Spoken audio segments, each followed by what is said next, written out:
ASL Music presents.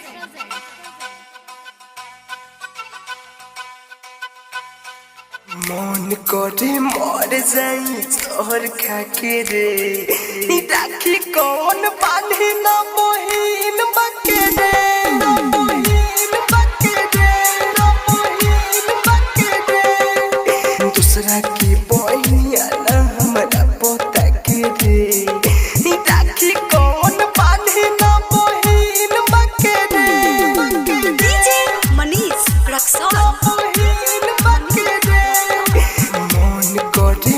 जोहर खाके रे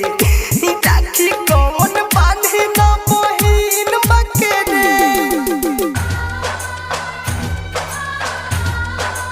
राखी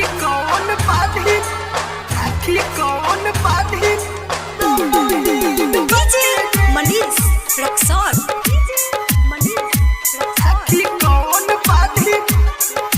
The song is mixed by Amjad Raja.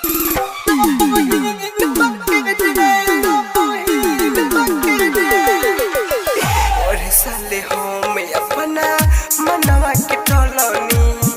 लाश के मारे ना घर से निकलनी पढ़े साले हम अपना मनवा के टोलनी लाश के मारे ना घर से निकलनी अब क्या कहूँ बड़ी बात है तू अब क्या कहूँ बड़ी बात है तू मारता भी दाना लो खिड़की से झाके रे राखी कौन बांधी ना मोहिन बके रे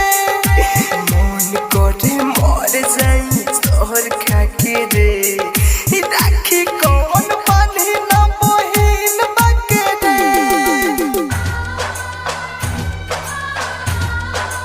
राखी कौन बांधी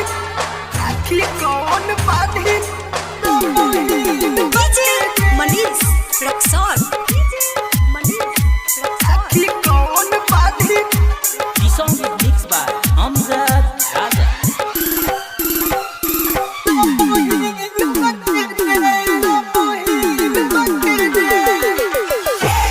नाथ मुनि हम का कोई खिस्सा के तेरे मोरे संग सुई कौन सके मेघनाथ मुनि हम का कोई खिस्सा के तेरे मोरे संग सुई कौन सके अनिल ऋतिक रितेश